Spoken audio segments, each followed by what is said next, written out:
Hello people. உப்மானா ஊரை விட்டு 10 kilometre பறந்து போய் பக்கத்து ஊரில் உள்ள ரெஸ்டாரண்ட்டில் சாப்பிட்டு வரவங்க எத்தனை பேரை பார்த்துருப்போம். அவங்களுக்கெல்லாம் இந்த மாதிரி உப்புமா பண்ணி கொடுத்தோன்னா உள்ளூரில் இருக்கிற ரெஸ்டாரண்ட்டில் கூட போய் சாப்பிட மாட்டாங்க. இன்னும் கிளியராக சொல்லணும்னா செஞ்சு கொடுக்குறவங்களுக்கு கூட மிச்சம் வைக்க மாட்டாங்க. வாங்க அதை எப்படி செய்யலான்னு பார்க்கலாம். ஒரு சட்டியை எடுத்து வச்சு சட்டி நல்லா காஞ்சதுக்கப்புறம் 2 டேபிள் ஸ்பூன் குக்கிங் ஆயில் சேர்த்துட்டு தாராளமாக 2 ஸ்பூன் நெய் சேர்க்குறான். நெய் நல்லா சூடானதுக்கப்புறம் 3 கிராம்பு, 2 ஏலக்காய், ஒரு பட்டை, ஒரு பே லீஃப் சேர்த்துருக்கான். இது நல்லா பொரியட்டேன். இது நல்லா பொரிஞ்சதுக்கப்புறம் நான் 2 பெரிய வெங்காயம் கட் பண்ணி வச்சுருக்கேன். அதை அப்படியே சேர்த்து நல்லா எண்ணெயில் வதக்கி எடுத்துக்கலாம். வெங்காயம் சீக்கிரம் வதங்குறதுக்காக நம்ம இப்போயே கொஞ்சமாக உப்பு சேர்த்துக்கலாம். எப்போயுமே உப்பு போட்டோன்னா கொஞ்சம் வெங்காயம் சீக்கிரமாக வதங்கிடும். இப்போ நல்லா கண்ணாடி பதம் வந்துருச்சு. இந்த டைமில் வந்து நம்ம பச்சை மிளகாவை ஆட் பண்ணிக்கலாம். வெங்காயம் நல்லா டார்க் கோல்டன் ப்ரௌன் வந்ததுக்கப்புறம் நம்ம நறுக்கி வச்சுருக்கிற கொத்தமல்லி புதினாவை சேர்த்துக்கலாம்.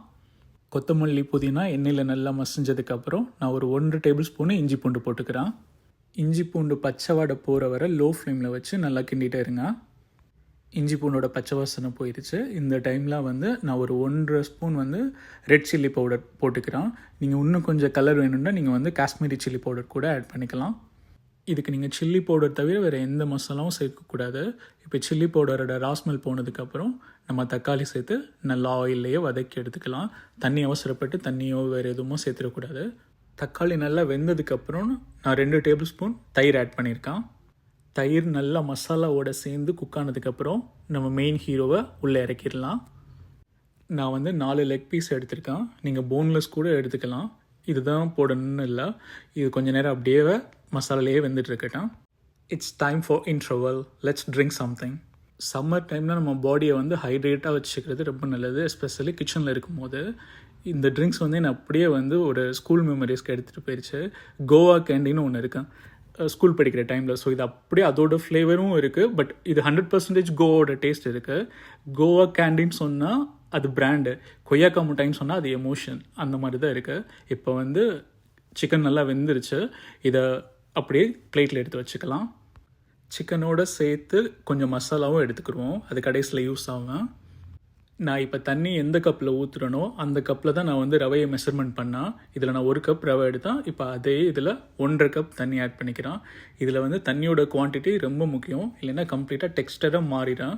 ஸோ அதனால் ரொம்ப கேர்ஃபுல்லாக இருக்கணும். தண்ணி நல்லா கொதிச்சதுக்கப்புறம் நான் கொஞ்சம் லெமன் ஜூஸ் போடுறேன். நீங்கள் வந்து கரெக்டாக பாதி லெமனை புழிஞ்சு விடுங்க. அதுக்கப்புறம் இமீடியட்டாக ரவையை வந்து கொஞ்சம் கொஞ்சமாக கொட்டி லம்ஸ் இல்லாமல் நல்லா கிண்டிட்டுருங்க. இதுதான் முக்கியமான டைம். இந்த டைமில் கோட்டை விட்டுறக்கூடாது. அடுப்பு வந்து ரொம்ப லோ ஃப்ளேமில் இருக்கணும். கையை விடாமல் கிளறிட்டே இருக்கணும். இந்த டைமில் நீங்கள் தண்ணி பத்தலை நினச்சா கொஞ்சம் ஹாட் வாட்டர் கூட கொஞ்சம் கொஞ்சமாக தொளிச்சு கூட ஆட் பண்ணிக்கலாம். எனக்கு நல்லா செட் ஆயிடுச்சு.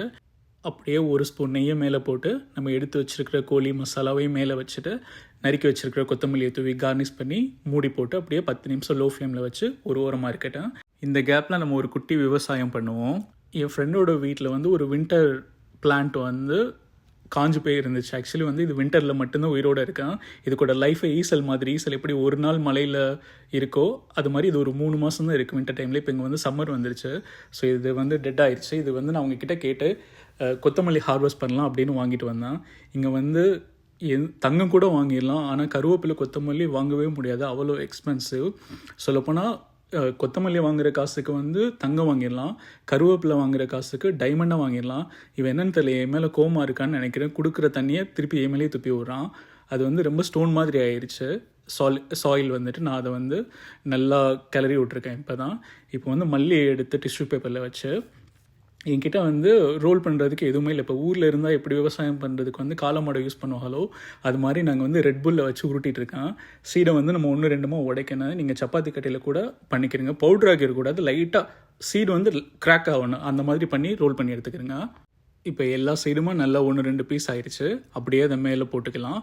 இது வந்து ரொம்ப ஆழமாக போட்டுருக்கக்கூடாது. ஒரு 1/2 இன்ச்சு தான் இருக்கணும். மண் அளவில் இருந்து இது ஒரு 1/2 இன்ச் தான் எடுக்கணும். அப்படி இல்லைன்னா செடி வளராது. சப்போஸ் வளர்ந்தாலும் லேட் ஆகும் வளர்கிறதுக்கு. ஸோ இதை அப்படியே கரெக்டாக அந்த மாதிரி லெவல் பண்ணி வச்சுட்டு இதுக்கப்புறம் நம்ம தண்ணியை வந்து நார்மலாக செடிக்கு ஊற்றுற மாதிரி இதுக்கு ஊற்றவே கூடாது. விதை போட்டதுக்கப்புறம் லைட்டாக தொளிச்சு தான் விடணும். அதுவும் 2 நாளைக்கு ஒரு வாட்டி தான் தொளிச்சு விடணும். அப்போ தான் வரும். இதை வாங்க நம்ம போய் பால்கனியில் வச்சுருவோம். ஆல்ரெடி நம்ம வீட்டுக்கு ஒரு கெஸ்ட் வந்திருக்காரு இல்லையா, அவருக்கு துணைக்கு பக்கத்தில் இதை வச்சாச்சு. இதோட க்ரோத் எப்படி இருக்குன்னு நான் அடுத்தடுத்து வர வீடியோவில் உங்கள் எல்லாருக்குமே நான் அப்டேட் பண்ணுறேன். இப்போ வாங்க நம்ம ராயல் ரவா உப்புமாவை ட்ரை பண்ணலாம். சிக்கன் பீஸை நல்லா எடுத்து வச்சு நான் வந்து இதுக்கு சைட் டிஷ்ஷாக மட்டன் சுக்கா வச்சுருக்கேன். நீங்கள் ஆனியன் ரைத்தா கூட இதுக்கு பண்ணிக்கலாம். உங்களுக்கு தான் வாங்கி தரேன். எல்லோரும் சாப்பிடுங்க. உண்மையிலேயே ரொம்ப சாஃப்டாக ஜூஸியாக இருக்குது சிக்கன். அப்படியே ஒரு பிரியாணி சாப்பிட்ற மாதிரி தான் இருக்குது. இது நீங்கள் வேறு கிரைண்ட்ஸ்லேயும் பண்ணலாம். இதே மாதிரி செஞ்சு பார்த்துட்டு எனக்கு எப்படி இருக்குன்னு சொல்லுங்கள். மறக்காமல் பக்கத்து வீட்டுக்கு கொடுங்க. தேங்க்யூ ஸோ மச் ஃபார் வாட்சிங். See you next time with the another delicacy. Until then, bye.